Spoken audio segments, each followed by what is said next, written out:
children, welcome back to the next session of civics class. In my previous session, we discussed about the second chapter of civics, where we discussed about the subtopics, what we mean by fundamental rights, then why do we need fundamental rights, and also we can come across the first fundamental right, that is right to equality.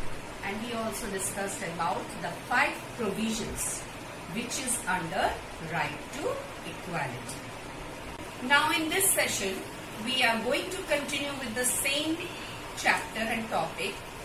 In this session, we are going to discuss about the next fundamental rights, that is right to freedom, right against exploitation, cultural and educational rights, right to freedom of religion. And we are going according to it in detail. Yes, so let's begin. The second fundamental right is right to freedom. It deals from Article 19 to 22. In Article 19, we have 5 things: freedom of speech and expression, freedom to assemble peacefully and without arms, freedom to form association and union, freedom to move freely throughout the territory of India, and freedom to practice any profession.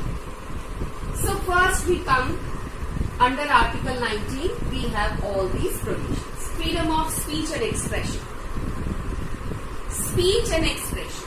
Previously, during the British rule, the Indians were not getting this freedom of speech, express their beliefs, faiths. So this freedom was given to our Indian citizens. Freedom to assemble peacefully without arms. Means we have got the fundamental right to assemble peacefully, but without hampering the national security, without hampering the peace of society and nation. Freedom to form association and union. You would have heard about students' union, laborers' union. So we have got the freedom to form association and union, but it should not go beyond the interest of the nation. Freedom to move freely throughout the territory of India.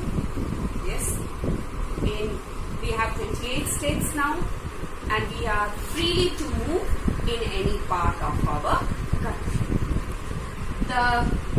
Under Article 19, the 5th one is freedom to practice any profession, to carry on any occupation, trade or business. We have got the full choice of any type of profession, any type of business, any type of occupation. Now, the next is your Article 20. Article 20 deals with protection in respect of conviction for an offence. It means that the state can impose reasonable restrictions on the group of the security of state, morality, contempt of court, etc. Protection in respect of conviction for an offence. Offence means crime, and conviction means that you are being declared, somebody has been found guilty by the court.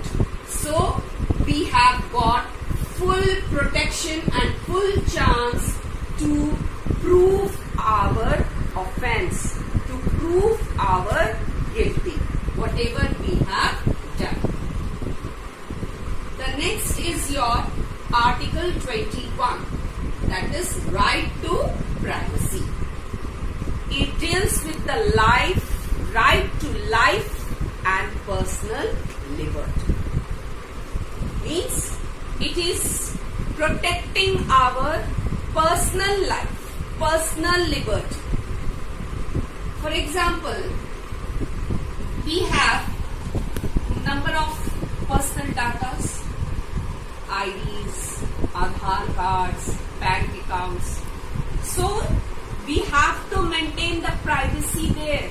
We cannot share all these data to all. So this right to privacy was given or declared as a fundamental right in 1977 to protect the personal liberty of people.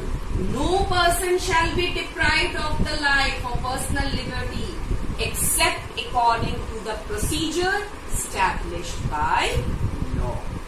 Now, Article 21A.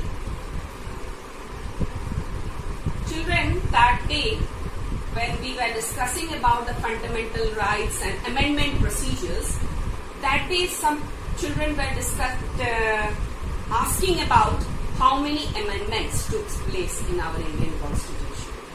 It takes place time to time.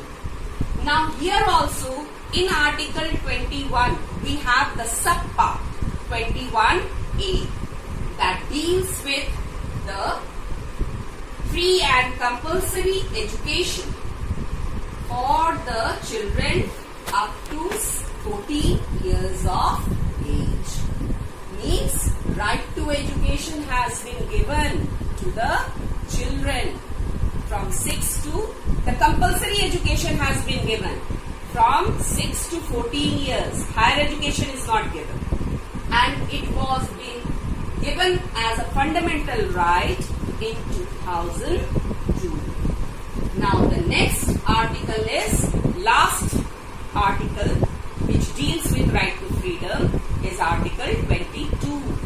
That is protection against arbitrary arrest and detention. Arbitrary arrest and detention. Detention means somebody has been declared crime and been sent to jail. So protection against arbitrary arrest. If by arbitrary means if by illegally somebody has been arrested and sent to jail, we have got the full protection there. We can prove ourselves. This is only the next provision under right to freedom, and it comes under Article 22. Now the next fundamental. So in right to freedom, we came across from Article 19 to 22. In 19 we have 5: speech and expression, assemble peacefully without arms, freedom to form association and unions, then freedom to move freely, and the next one was to practice any profession or carry any occupation, trade or business. Then Article 21, right to privacy, which was given to protect right to life and liberty. Again we have the subpart 21A. It is not there in your book, but you should know this. Right to education, which was given a fundamental right in 2002, and it was provided that it provided that the children from 6 to 14 years should be given compulsory education. And the last is Article 22, protection against arbitrary arrest and detention. So these are the provisions under right to freedom. Now we come to the third fundamental right, that is right against exploitation, which deals with Article 23 and 24. So in this right against exploitation, which deals with 23 and 24 article, in 23 we have two parts: prohibition of traffic in human beings, and all forms of forced labor and beggar should be also prohibited. So first of all, understand this. In 23 we have two parts: traffic in human beings. Traffic in human beings means buying and selling of human beings. Especially nowadays you will see that women are being sold for immoral purposes. Then, so it should be, such type of activity should be stopped, prohibited. All forms of forced labor. Forced labor means where a person is doing a job or providing service for his master but not paid money and being forced to do the work under any circumstances, and they are treated as beggar. They are not paid. They are doing they are providing the service, but without money. The next article is Article 24, that is prohibition of employment of children below the age of 14 years in hazardous conditions. In hazardous occupations, like in factories or in cracker factories. Up to 14 years, children should not be employed. You are seeing in dhabas, in hotels, even in houses also maid servants are there where the children are working and they are below 14 years. So they should not be allowed. They are working against. They are only child labor and it should be prohibited. It should be stopped at any cost. Now the next fundamental right is right to freedom of religion. It deals with Article 25 to 28. Article 25 states freedom to practice, propagate any religion it likes. As you all know that our country is a secular country, the state does not have any religion of its own, and we have got the full choice, full freedom to opt any religion. 26 states that every religious institution should manage its own affairs, particularly in the matters of religion. Means, like if any religious institutions are there, like Jamia Millia University or Banaras Hindu University. So these type of institutions are working for its own religion. So they have to manage. No support is from any government.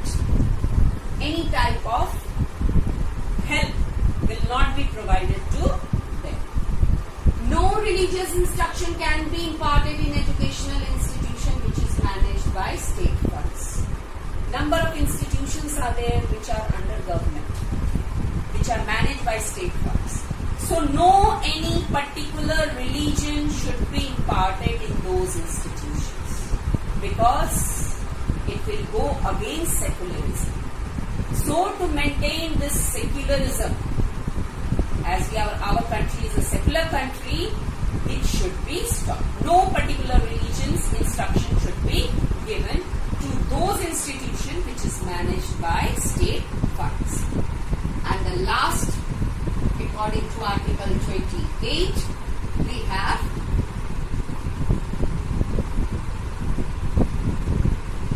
the next provision we have, state will not collect any type of taxes for promotion of any particular religion. Children, this is Article 27 and this is your Article 28.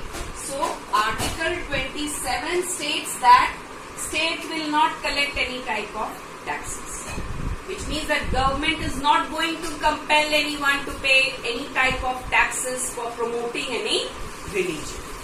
And Article 28 states that no religious instruction will be imparted in any educational institution which is managed by state funds or government funds. This particular religious instruction is not going to be imparted to maintain secularism, because we all know that our country is a secular country.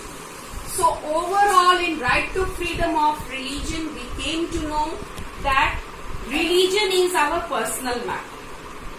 We can follow any religion, we can practice or propagate any religion we like, and no one can be compelled to change the religion. It is its personal wish to change the religion. No one will be forced, no one will be compelled. Even the government is also not going to compel anyone to pay any type of taxes. So this is overall, we came to know about what are the provisions under this right to freedom of religion. The next fundamental right is cultural and educational rights.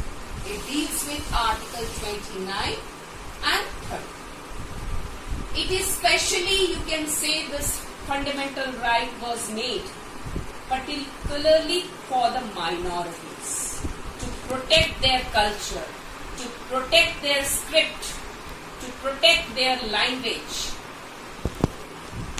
So Article 29 states that it guarantees to preserve, promote and maintain one culture and language.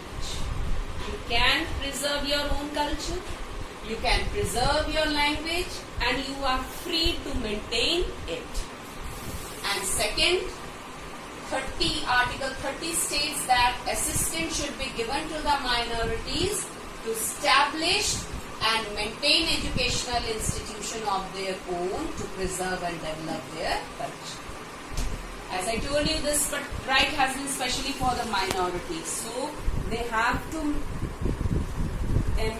maintain their educational institutions to preserve their own culture, to preserve their own script. So these are the provisions 29 and 30 which deals with the fundamental right, cultural and educational right. So I hope so you all have understood this. Please go through the video very carefully because you should understand which article deals with which fundamental right. Now there is an assignment for you which you will do in your civics notebook. First assignment is that after completing this topic, you are in the position to give the answers. So the first question is, when right to education was added as a fundamental right in the Indian Constitution? As I told you, in 2002 it was been added as a fundamental right. Why? Because our motive is to make our people literate. So unless and until it will be given a fundamental right to the children up to 14 years, compulsory education will be given, our society cannot become a literate one. Higher education is not a fundamental right. Only compulsory elementary education should be given up to the age of 14 years. So when it was 2002. When was the right to information included in fundamental rights? In 2005. 2005. Why this was being made as a fundamental right? So that no one should be exploited. No one should be forced to do work as a bonded labor or work as a beggar, or traffic in human beings should be stopped, and we can get any type of information from the government. Only there is one exception, that if it is in the interest of the security of the country, then that type of information will not be provided. Then that type of information will be denied. Only if it is in the interest of yours, then you will be informed and you have the right to claim the information from the government. The third question is, mention any two rights which are specially for minorities. Which are those fundamental rights? Just now I told you cultural and educational right. This right has been specially made for the minorities. And what is the next fundamental right? Right to freedom of religion. As we all know that our country have diversity in religion, language, culture. So we have got the freedom, we have got the choice to opt, to profess, to propagate any religion. So freedom of religion is also one fundamental right for the minorities. Define fundamental rights. What do you mean by fundamental rights? In my previous class, I explained to you it is a civil and political right. Means where you will be given the right to live, where you will given a political right, where you will where the people will have the power to choose the representatives who will form the government. So these are the civil and political rights, because we all know that without fundamental rights, democracy is meaningless. So in briefly you will describe this, what do you mean by fundamental rights. So I have given you the answers for the assignment, and I have given you 4 questions there to solve. So please you note down these questions in your civics copy and solve the answers. Thank you.